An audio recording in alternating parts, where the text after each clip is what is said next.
All right, so let's talk about Google. Now, if you own a SPY or Triple Q's index fund, you own this stock. If you own any type of generic mutual fund in your 401k, you own this stock. Other stocks you own are even influenced by this stock just because of its size and weight in the market, with a $1.6 trillion market cap, putting it between the GDP of South Korea and Mexico. So Google is a stock that you need to pay attention to. Now, before we get into the analysis, just a few points that will override any technical analysis that we do.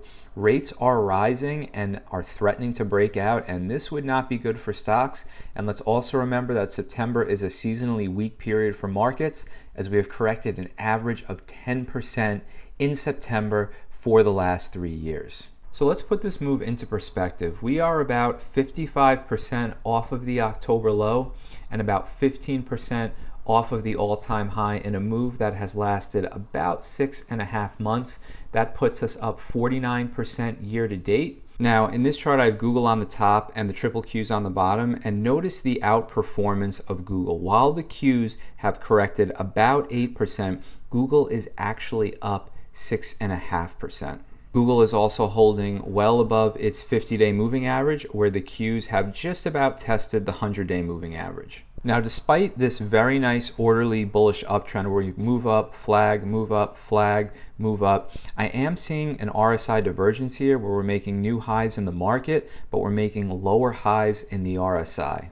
Now, I'm not crazy about this big bearish engulfing candle that we printed. I am seeing this on a lot of tech charts, and I'm also seeing it on the Qs and the SPY. So it's just making me think Google is feeling a little heavy right here. So now it's always a good rule of thumb to keep an eye on the major moving averages and trend lines as good areas where you can begin to buy, and also for a confluence of indicators. Now right here, we have the trend line, we have the 50, we have the earnings gap, and we have that August 22 swing high at around 124. So that is a level where I would be very interested in initiating a long position or adding to a current position. So obviously Google is a fine company and it makes for a great investment. Yes, they have their ups and their downs, but there is still room for this stock in a growth portfolio and even a value portfolio, which is why I think it has held up so well. Now, if you're short on funds, one trade that I like is the December 130-150 call spread. This gives you upside participation to 150 through the end of the year and can be bought for $8.20.